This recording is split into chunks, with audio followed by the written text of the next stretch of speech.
Hey guys, HDvee here and welcome to a brand new video. Today we have another rumor to go over for the upcoming Pokemon games, Brilliant Diamond and Shining Pearl and Legends Arceus. But of course with all of these rumor videos, they are just rumors. We don't know if they're true or not, there's just speculation, so take them with a grain of salt.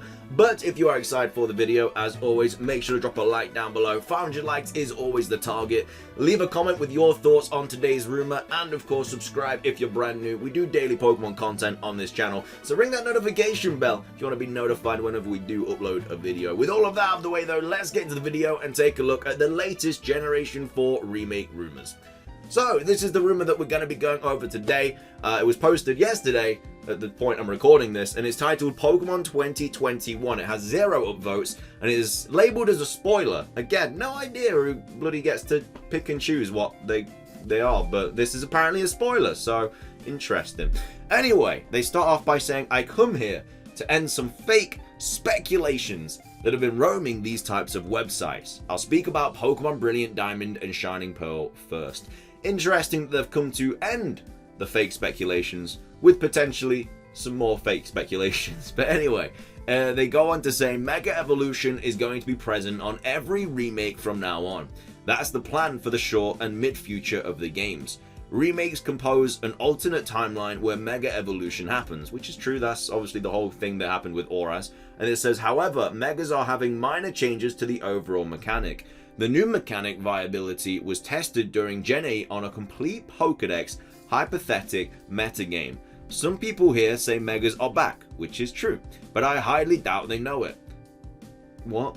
I think they're speculating because if they knew about the new mechanic, they'd hint it. It's too specific to share and you'll understand in due time. Maybe I can tell Megas will be stronger and more interesting than before. Don't expect more than 10 new Megas, not all of them are Sinnoh native however.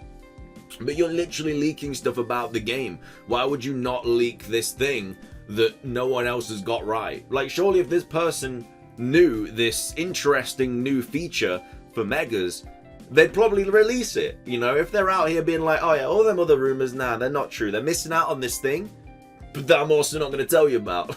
You're missing out on the thing too then. It just makes no sense. So that's always a great start. Anyway, says Gigantamax/Dynamax is done. There were a series of factors involved for this decision. Technical issues like hacked dens, which have been a really bad thing for the company's idea of shiny Pokemon's value. I mean, that's not really a thing. I mean, I get that, but at the same time, like, we have Pokemon Go, which do monthly community days, which have ridiculously increased shiny odds, which is like, what, 1 in 18, and you have like 3 hours to get shinies. I think the whole idea of shiny Pokemon value went out the window when community days kind of happened. Like, we've always had hacked Pokemon, but now you can get legit shinies like super easy. Okay, fair play, they're a little bit harder to get in Sword and Shield, but that's only because they bloody messed up with the encounter method.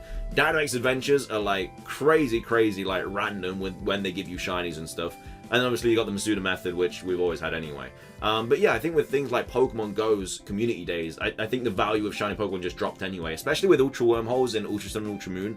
Like, the odds of getting a shiny in those are like so high. So yeah, the value of shiny Pokemon have definitely gone down a lot over the last few years, but that's just my opinion. Speaking of this, all illegally generated Pokemon are not going to be a thing in the future. There is an internal project for this matter, and the goal is for Gen 9 to have technology able to filter generated Pokemon. There is awareness this will be controversial, but at the same time, competitive training and shiny hunting have been made faster and simpler to, I can't get this word right, mitigate the new implementation. Migitate? I don't even know. There is interest in this so that legitimate Pokemon increase value. Competitive issues were also present due to the metagame chaos. The fact that randomness is overtaking strategy as the essence of the battles was not intentioned. At the beginning, Gigantamax/Dynamax was considered for future games, but it has already been decided to be Galar thing for the mentioned factors. I mean, when it comes down to like, okay, so my stance on like hacked mons and stuff, like, okay, you probably shouldn't do it, but at the end of the day, it doesn't really give you any, I don't know, kind of like, I mean, if you go up against a hacked mon with a normal mon, and they're the exact same, they've been bred the same IVs, same EVs, there's no advantage for one of them to be hacked, apart from that they did it a lot quicker. I know that a lot of people obviously use hacked mons for like YouTube videos and stuff, which I think is absolutely fine, because to breed a new Pokemon every single time you want to make a video, oh god, it's gonna take so long.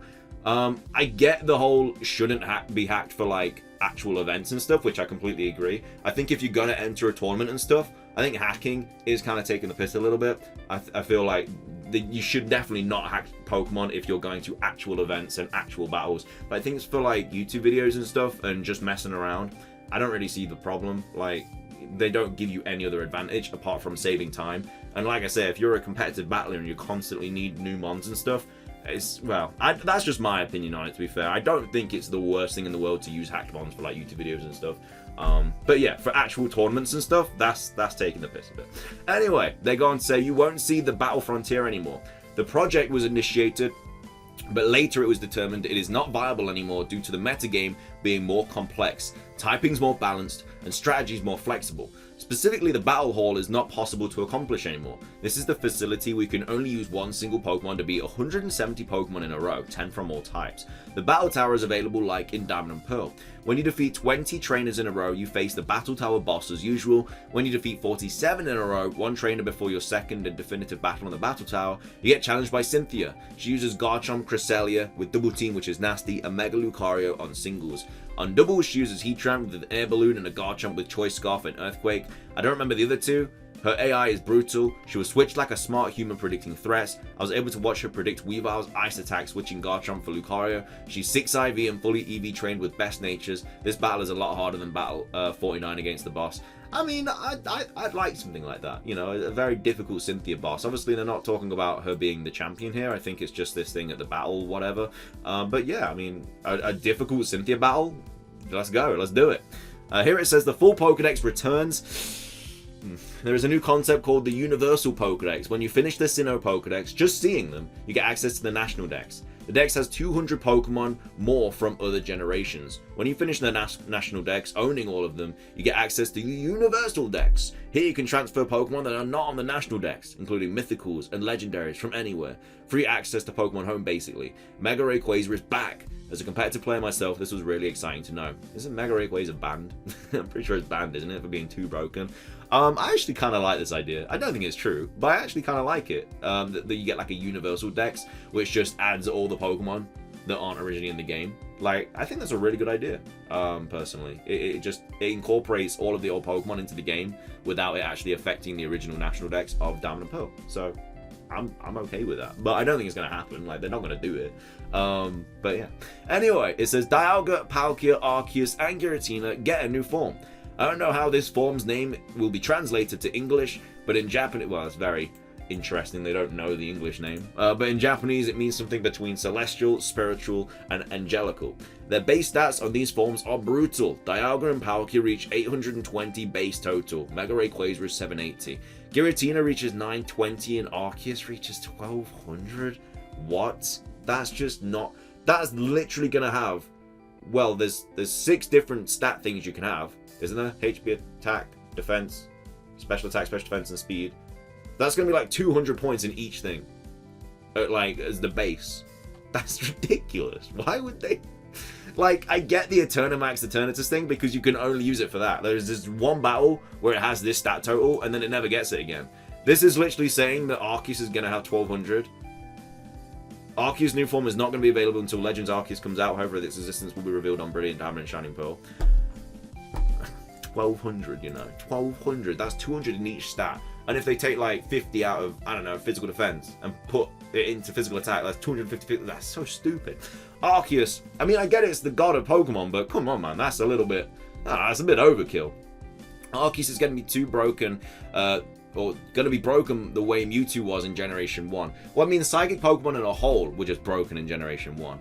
Way more than Mega Rayquaza was broken on Generation 6. It has a new ability. I don't know the name. It just doesn't know the name of any of these, but it's interesting. But it works this way. When Arceus goes out, there is a very small possibility this ability activates, which consists of a typeless Horn Drill, Sheer Cold, Guillotine, Fissure, or any other OHKO move. Same 30% accuracy. However, it's a free shot Arceus does every turn, and it does not consume Arceus' turn. So basically, when Arceus gets sent out, you have a 30% chance of just killing whatever is in front of you. Which you can be like, set up, ready to sweep, here we go. Got my Dragon Dance sorted, you know, weakness policy Dragonite out here. +2 in everything. Gonna sweep everything. Arceus comes out, bang, dead. This ability revolves around the idea of the Judgment Day coming any hour or any day. Ability suppressing abilities are expected to increase value, such as accuracy reducing moves. Edit, also Sinnoh forms are fake. There are no regional forms for Sinnoh. Bye. Bye. Bye, have a good time.